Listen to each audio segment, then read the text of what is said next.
Night 100 of protests in Portland saw more violence, this time through neighborhoods in southeast Portland with explosives and tear gas thrown between groups.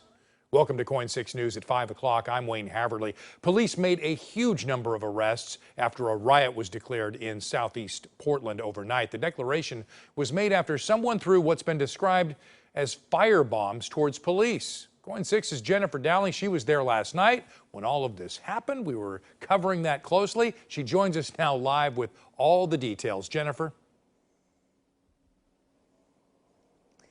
Yeah, Wayne, it was in this southeast neighborhood where things really broke loose. And this all happened when police refused to let protesters march to the East Precinct. They kind of faced each other in the middle of the street, and things went a little crazy from there. We were on the scene last night, so we were able to see that. So the crowd and the police faced off in the middle of Southeast Stark. Near Ventura Park. And at first it was kind of a normal situation where people were just chanting and holding signs. And then someone threw what was described by police as a Molotov cocktail. We saw at least 2 flaming objects thrown. And when they hit the ground, the flames spread out across the pavement and also grew higher. At least one man who was on the side of the protest group was injured after his shoes caught on fire. Police deployed tear gas in the streets and surrounding neighborhoods filled with clouds of that gas. There were 59 people arrested. 43 were processed, according to the Portland Police Bureau. Some neighbors were also caught in the crossfire between protesters and police, and their homes were significantly gassed. We found one man who said his home was so full of gas, his 13-year-old son and his friend were screaming inside the house and trying to wash out their eyes in the kitchen sink.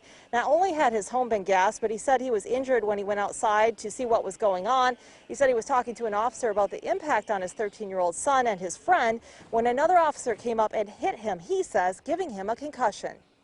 So I opened the door to the garage, which leads to my kitchen. As soon as I open up the door, my eyes immediately start burning. I see my son and his friend over the kitchen sink flushing their eyes. My whole house is filled with tear gas.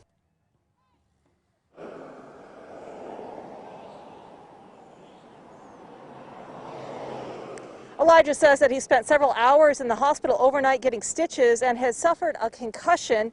He looked a little worse for wear today. We have reached out to Portland Police to see if they have any response on this story or what he's saying about the incident last night, but we have not heard back. So all in summary, crazy night here in southeast Portland. I'm going to toss it back to you in the studio. Wayne? All right. Thank you, Jennifer.